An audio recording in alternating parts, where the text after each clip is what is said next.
I am a 24 years old female. I am the product of my mom having an affair. Fortunately, my dad decided to forgive my mom and keep me, and I had a pretty good upbringing. But I don't really look a lot like the rest of my family. I'm the only redhead, among other things, and I did ask questions of why am I the only one with? When I was 17, my mom took me out for ice cream and introduced me to my bio father. She said that she felt I was old enough to know the truth, and explained about her affair, while also making me promise I wouldn't tell my older sister, she's 27 in the present, and hammering home along with my bio father that he'd never be part of my life and didn't want me. It was a lot, I won't lie, but I learned to suck it up and move on with my life. Fast forward to the present. My big sis has always gravitated towards older men. We like to joke that it's the result of too many George Clooney movies growing up. And 2 months ago shared a picture of herself and her new boyfriend, who, to my shock, turned out to be my bio father. I debated what to do for a couple of days, then ultimately decided she needed the truth and told her. My sister did not take it well and dumped him, but she wasn't angry with me. Honestly, by now she's kinda amused, says that she's my mom and has extra power to boss me around now. My mom, on the other hand, is furious. She says I divulged something that wasn't my secret to share, and that I had no business telling anyone. That since bio father isn't related to my sister, it didn't matter if he dated my sister, and it wasn't like they were talking marriage anyway. It's been 2 months and she's still angry, still snide. Calls me a traitor and finds excuses to make loud comments about how I can't be trusted with anything private or important, so beware. At the time I thought I was doing the right thing, but I've never seen my mom this angry before. And she's sustained that anger for 2 solid months, so I'm starting to worry. I live in a not so well-off area. I am not well by any means, but I have a Wi-Fi connection. My Wi-Fi has a 4-device limit. It's the cheapest plan they have. My neighbors have a 12-year-old daughter who has to attend online classes. I know her well because she comes over fairly often to hang out with my daughter as they are friends. Her name is Shania. We live in India. Shania is an Indian name. I am also Indian. Shania's parents told her they cannot afford Wi-Fi, so she asked me if she can use mine. I agreed, and said the only condition was that she has to study hella hard and do her best. She agreed and has been using it for a while. Over the past 2 months, I have been finding it hard to use my Wi-Fi. The web portal for the Wi-Fi says 4 devices are constantly connected to it when all I am using is my phone, and my daughter is using her laptop. Sometimes, my daughter can't connect to her own classes and uses data. I asked Shania about it last week, and she said her parents forced her to tell them the password and that they have been using it. I went and spoke to her parents about it, and said that it is only for her to be able to attend classes. They said they will stop using it. But over the week, 4 times my daughter's classes got interrupted because there were multiple devices trying to use it. Yesterday, Shania told me that our other neighbors also have the password and are also using it, that her parents gave it to them. I went and warned her parents again, said I will change the password, but they made false promises again and shut their door. I changed the password and gave Shania the new one, but her parents forced it out of her again.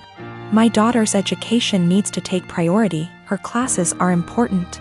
I can't let her education take a back seat, but if I change it again and not give Shania the password, her education will get affected. I travel for work and my employer allows me to spend up to $100 / day on food. If I don't use it, I don't get to pocket the money. When traveling, I make sure to use the full $100 every day, so I'm eating very well. My wife is upset with me because I get to eat out for every meal at least 2 weeks a month. She says it isn't fair and I should just go to the grocery store and bring back food to my hotel. I've explained to her that it doesn't make sense since I don't get to keep the money if I don't use it. Every evening when I call her, she wants to know exactly what I ate. She can see the credit card statements reimbursed by employer, so she knows how much I spent. She'll see I spent $75 on dinner and start freaking out about how wasteful I am. I take her out for dinner at least 2 times a week when I'm in town, and she goes out several times a week with friends when I'm not in town. This whole thing just seems irrational, and it is really putting a strain on our relationship. I haven't gained any weight and am in great shape. I focus on quality of food much more than quantity. Most hotels have a small gym and / or a pool. I can't buy groceries or gift cards to bring home. It is against policy. I submit pictures of the receipts, so this wouldn't work. I track all my expenses and submit receipts for reimbursement weekly. I float the money for 7 days max. Usually I have around $3,000 to $4,000 in expenses per week, which we can make work without any issues since I pay for all my food, airfare, hotels, and car rentals myself. I collect an enormous amount of points and other perks. These points allow me to go on at least 2 vacations a year with my wife for next to nothing. We went to Spain early this year for 2 weeks and spent under $400 for the entire trip. Not using a company card is one of the best perks. Using a different credit card is not on the table. My wife and I have all our finances together. We both think it's important to be 100% transparent with money. We don't have any kids. She started a business selling Mary Kay a few years ago. She is working really hard to expand and find new customers. She likes the idea of being her own boss, and I try to do everything I can to support her. I'm rarely gone for 2 weeks at a time. Sometimes I'm gone for only 2 days. On average, a trip lasts 5 days, and I go on 3 a month. A lot are saying Mary Kay is a pyramid scheme. I don't really know that much about the details of the business. I see a lot of women selling makeup, candles, and diet-related products, so I thought this was normal. We've put in around $50,000 over the past 2 years. Most of the money goes towards buying inventory and training seminars. I'll have to do some research to see what is going on. My day-to-day is anything but glamorous. I've spent more time in the airport than I even care to think about.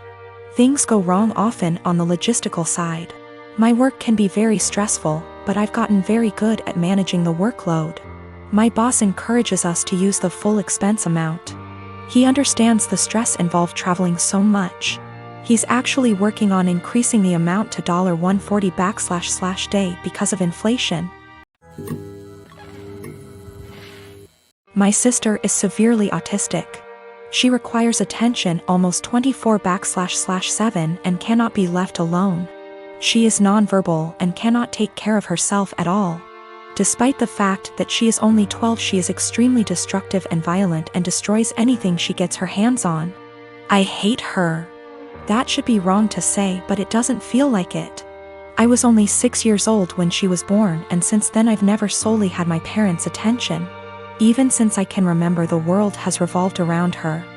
I was moved out of my room into the basement at 7 because she needed to be in the room next to my parents. All of my toys as a child were destroyed by her, and my parents simply ignored me when I complained. Even when I was 14 and she destroyed a Mac my school gave me, I was in the wrong. Along with this, I am expected to take care of her and drop everything I do for her. I can never make plans with friend because my parents expect me to be there if they need me to take care of her. Even when I do somehow get time to myself, I am required to leave if they need me.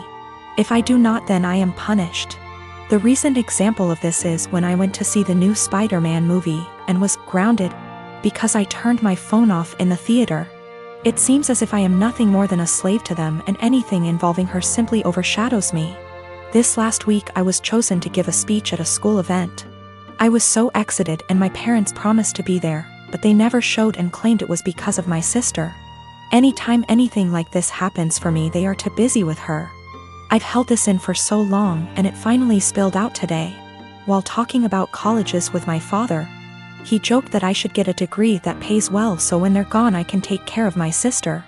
I don't know why, but this caused me to break down. I cried and screamed about how it always about her. I'm nothing more than a caretaker to them, that they always make it about her, and that I'm expected to be her slave for the rest of my life. I've locked myself in my room since then, and my parents have not come to check on me. It's not her fault that she was born the way she is. My parents came to talk to me a while after my breakdown, but I was unable to bring myself to talk to them and only cried and asked them to leave. They have made arrangements with my grandfather for me to stay with him for the time being, and am getting ready to go to his house. My parents want to talk to me, but we have decided it's best I leave for now to have some space and time to collect myself. We will be sitting down and talking later this week about this issue.